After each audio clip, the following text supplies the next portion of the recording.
నమస్తే, welcome to our channel. నేను మీ సిరి. జగన్మోహన్ రెడ్డి ప్రభుత్వ వైఖరిపై కేంద్ర మంత్రులైతే దూషిస్తున్నారు. సో ఈ అంశాన్ని మనకు వివరించడానికి మనతో పాటు ఉన్నారు ప్రముఖ senior journalist, political analyst CS Rao గారు. నమస్కారం సార్. నమస్తే సార్, ఇప్పుడు చూస్తున్నట్టయితే కొంతమంది కేంద్ర మంత్రులు మాత్రం జగన్మోహన్ రెడ్డి అంటే ఏపీ ప్రభుత్వం, జగన్మోహన్ రెడ్డి గారి ప్రభుత్వం అయితే దూషిస్తున్నారు. కొంతమంది అయితే డైరెక్ట్ గా అనేస్తున్నారు ఏంటంటే ఇవి జగన్ స్కీములు కాదు, జగన్ స్కాములు అని చెప్పేసి కూడా మాట్లాడుతున్నారు. సో ఈ అంశాన్ని మనం ఎలా చూడాలి సార్? సో ఒకటి ఏంటంటే వరుసగా కేంద్ర మంత్రులు ఆంధ్రప్రదేశ్కి అయితే వస్తున్నారు. కారణం ఏంటంటే ఆల్రెడీ నామినేషన్ పర్వం ముగిసింది, ఇప్పుడు ప్రచార పర్వం పీక్ స్థాయిలో ఉంది. కూటమి అభ్యర్థుల్ని గెలిపించుకోవడానికి డెఫినెట్గా కూటమిలో భాగంగా పొత్తులో ధర్మం ప్రకారం రావాలి, అనివార్యంగా వస్తున్నారు. అయితే ఈ కూటమి మొత్తం ఫైనల్ అయిపోయిన తర్వాత మొట్టమొదటి జరిగినటువంటి సభ చిలకలూరుపేట సభ.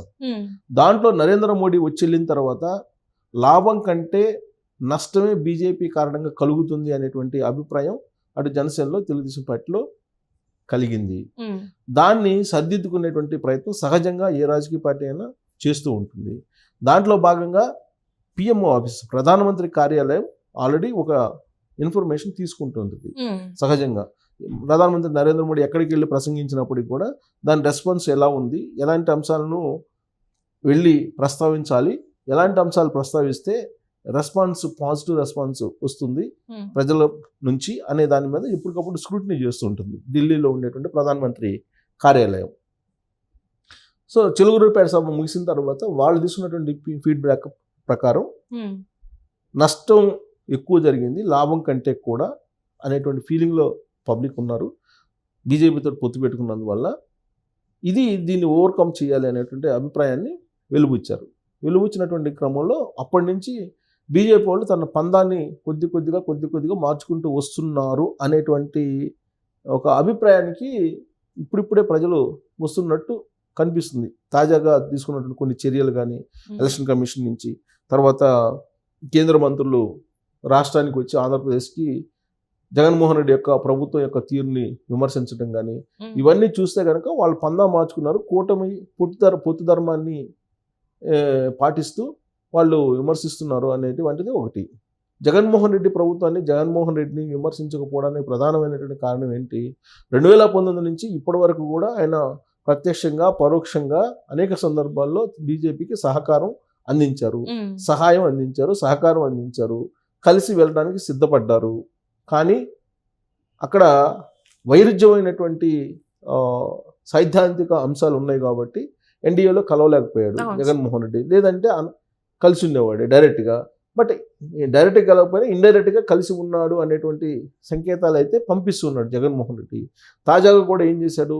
రాబోయేటువంటి రోజుల్లో నేను ఎన్డీఏ తోటి కలిసి విశాఖకు సంబంధించినటువంటి ఉక్కు కర్మాగారాన్ని ప్రైవేటీకరించకుండా ఒత్తిడి చేస్తాను అని చెప్పాడు. అంటే దాని అర్థం ఏంటి? ఎన్డీఏ తోటి కలిసి పనిచేయడానికి భవిష్యత్తులో కూడా సిద్ధంగా ఉన్నాననేటువంటి సంకేతాలు పంపించాడు ఆయన. ఎందుకు పంపించాడనంటే వైఎస్ఆర్ కాంగ్రెస్ పార్టీ బలహీనపడుతుంది ఆంధ్రప్రదేశ్లో. ఒకవేళ కనుక అలాంటి సంకేతాలు పంపించకపోతే కేంద్ర ప్రభుత్వం యొక్క సపోర్ట్ లేదు, లేదా నరేంద్ర మోడీ బీజేపీ యొక్క సపోర్ట్ లేదు అని చెప్పి కనుక సంకేతాలు వెళ్తే వైసీపీ క్యాడర్లు అధైర్యపడేటువంటి అవకాశం ఉంది అనేటువంటి ఉద్దేశంతో ఆ కామెంట్ ఆయన చేశాడు. అయితే డైరెక్ట్గా పొత్తు పెట్టుకున్నటువంటి తెలుగుదేశం పార్టీకి, జనసేనకి బీజేపీ నుంచి మద్దతు ఆశించినటువంటి స్థాయిలో లభించడం లేదు అనేది ఒక అభిప్రాయం ఉంది. అందుకే ఇప్పుడు రాష్ట్రానికి వస్తున్నటువంటి కేంద్ర మంత్రులు వరుసగా వాళ్ళు చేస్తున్నటువంటి విమర్శలు చూస్తుంటే కనుక రాబోయేటువంటి రోజుల్లో ఇంకా పీక్ స్టేజ్లో మొత్తం జగన్మోహన్ రెడ్డి యొక్క ప్రభుత్వాన్ని కానీ, జగన్మోహన్ రెడ్డి యొక్క తీరుని కానీ విమర్శించేటువంటి అవకాశం ఉంది, ఆరోపణలు చేసేటువంటి అవకాశం ఉంది అనేది వినిపిస్తుంది. ఈ విమర్శలు, ఆరోపణల కన్నా కూడా చేతల్లో ఏం చేస్తున్నారు కేంద్ర ప్రభుత్వం కానీ, బీజేపీ కానీ అనేది ఇంపార్టెంట్. అనేకమైన విమర్శిస్తారు, వెళ్ళిపోతుంటారు. బట్ చేతల్లో ఏం చేస్తున్నారంటే ఏం కనిపించట్లేదు. ప్రధానంగా డీజీపీ అలాగే చీఫ్ సెక్రటరీని మార్చలేకపోతున్నారు అని అంటేనే చేతల్లో ఏం చేయట్లేదు, వీళ్ళు జస్ట్ వచ్చి పోతున్నారు అనేది అభిప్రాయం ఉంది. అందుకే ఇప్పుడు అలాంటి అభిప్రాయాన్ని మార్చకపోతే రాబోయేటువంటి ఎన్నికల్లో మే 13వ తారీఖు జరిగేటువంటి పోలింగ్ రోజున నష్టపోయేటువంటి పార్టీ ఏదైనా ఉందంటే బీజేపీ భారీగా నష్టపోతుంది. అందుకే ఆ నష్టాన్ని గమనించి దాన్ని అతిక్రమించేటువంటి ప్రయత్నం చేస్తుంది బీజేపీ. దాంట్లో భాగంగా రాష్ట్రానికి వచ్చినటువంటి కేంద్ర రక్షణ శాఖ మంత్రి రాజ్నాథ్ సింగ్ ఏమన్నాడు జగన్మోహన్ రెడ్డి గురించి? జగన్మోహన్ రెడ్డిది దోపిడీ పాలన, ఇసుక దోచుకున్నాడు, మద్యం దోచుకున్నాడు, గనులు దోచుకున్నాడు, భూములు దోచుకున్నాడు. కాబట్టి అతను అరెస్ట్ కావడం తథ్యం. అరెస్ట్ అవుతాడు, జైలుకి పంపిస్తాం, జైలుకి వెళ్తాడు. ఒకవేళ జైలుకి వెళ్ళలేని పరిస్థితుల్లో ఏపీ నుంచి అయితే ఆయన ఖచ్చితంగా వెళ్తాడు. ఏపీ నుంచి పారిపోవడమా లేదంటే జైలుకి పంపించడం ఏదో ఒకటి జరుగుతుంది అనేటువంటి ఒక కామెంట్ ఆయన చేశారు. ఏపీ నుంచి పారిపోవడమా లేదంటే జైలుకి వెళ్ళడం అంటే అర్థం ఏంటి? ఓడిపోతే ఏపీ నుంచి వెళ్ళిపోతాడు, ఆయన ఎక్కడ ఉన్నా కానీ జైలుకి వెళ్తాడు అనేది ఆయన చేసినటువంటి ఘాటైనటువంటి విమర్శలు. రక్షణ శాఖ మంత్రి రాజ్నాథ్ సింగ్ అంటే అమిత్ షా, నరేంద్ర మోడీ వీళ్ళ తర్వాత కనిపించేటువంటి లిస్టులో రాజ్నాథ్ సింగ్ ఉంటారు. తర్వాత నిర్మలా సీతారామన్, తర్వాత పీయూష్ గోయల్, వీళ్ళందరూ పెద్ద అగ్ర నేతల జాబితాలోకి వస్తారు వీళ్ళందరూ కూడా. సో రాజ్నాథ్ సింగ్ చేసినటువంటి కామెంట్లతోటి కొంత హీట్ పెరిగింది. ఆయన ఏ వేదిక మీద చేశాడో, అనకాపల్లి నామినేషన్ వేసినటువంటి క్రమంలో బీజేపీ అభ్యర్థి రమేష్, ఆ సందర్భంగా రాజ్నాథ్ సింగ్ ఆ నామినేషన్ పర్వంలో పాల్గొని ఆ సందర్భంగా ఆయన మాట్లాడాడు. సరే, అది కొంచెం హీట్ ఎక్కినటువంటి క్రమంలో దానికి మరింత హీట్ ఎక్కిస్తూ ఇప్పుడు పీయూష్ గోయల్ ఒక కామెంట్ చేశారు. పీయూష్ గోయల్ ఏంటి, ఏదైతే ఉమ్మడి ప్రణాళిక ఉందో కూటమికి, దాన్ని పరిశీలించడానికి వచ్చాడు ఆయన ఢిల్లీ నుంచి. సో ఉమ్మడి మేనిఫెస్టో తయారు చేయడానికి, అలాగే ఉమ్మడి ప్రచార కార్యక్రమాలకి ప్రణాళిక రచించడానికి ఆయన రావడం జరిగింది. చంద్రబాబు నాయుడు కూడా కలిశారు. చంద్రబాబు నాయుడు కలవడంతో పాటు ఉమ్మడి మేనిఫెస్టో, ఉమ్మడి ప్రచార ప్రణాళిక వీటన్నిటి మీద కూడా చర్చించినటువంటి సందర్భంగా ఆయన చేసినటువంటి కామెంట్ ఏంటంటే, జగన్మోహన్ రెడ్డి రాష్ట్రాన్ని విధ్వంసం చేశారు, రాష్ట్రాన్ని సంక్షోభంలోకి నెట్టేశారు ఆయన అనేటువంటి ఒక కామెంట్ ఆయన చేయడం జరిగింది. రాబోయేటువంటి రోజుల్లో జగన్మోహన్ రెడ్డిని ఓడించకపోతే కనుక రాష్ట్రానికి మరింత నష్టం చేకూరుస్తుంది, కాబట్టి కూటమిని గెలిపించాలి అనేటువంటి ఒక పిలుపు ఇవ్వడం జరిగింది. రాజ్నాథ్ సింగ్ ఏదైతే కామెంట్ చేశారో పీయూష్ గోయల్ కూడా అదే చేశారు. లిక్కర్ సిండికేట్, తర్వాత ఇసుక సిండికేటు, భూ కబ్జాలు, వీటన్నిటి గురించి మాట్లాడుతూ ఇతను అక్రమాలకు పాల్పడ్డాడు, అవినీతికి పాల్పడ్డాడు, ఇతను విచారించాల్సిందే, జైలుకి పంపించాల్సిందే అని చెప్పి పీయూష్ గోయల్ కూడా మాట్లాడారు.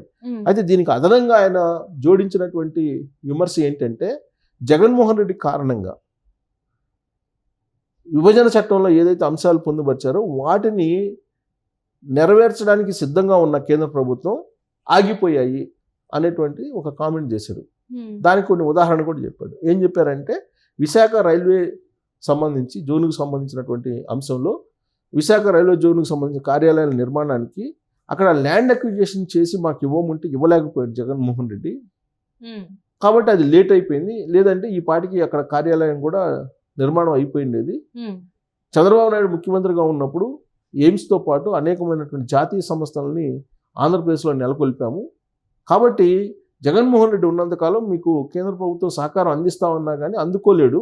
కాబట్టి జగన్మోహన్ రెడ్డి ఓడించండి, అనుభవజ్ఞుడైన చంద్రబాబు నాయుడిని గెలిపించండి అని చెప్పి పీయూష్ గోయల్ చెప్పడం జరిగింది. సో చంద్రబాబు నాయుడు అధికారంలోకి రాగానే విశాఖ రైల్వే జోన్కు సంబంధించిన ప్రధాన కార్యాలయం నిర్మాణం అవన్నీ జరుగుతాయి. రాష్ట్రానికి సంబంధించి ల్యాండ్ అక్విజిషన్ చేసి ఇస్తారు కాబట్టి తొందరగా ఆ నిర్మాణాలు అవుతాయి.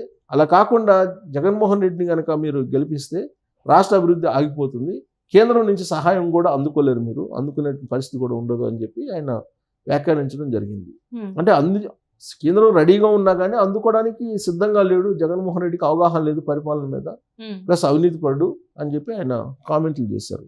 సో కాబట్టి ఇలా వరుసగా అందరూ విమర్శిస్తున్నారు, కేంద్ర మంత్రులు. ఈ విమర్శలు మరి పర్వం ఇంకా ఎక్కువ అయ్యేటువంటి అవకాశం ఉంది.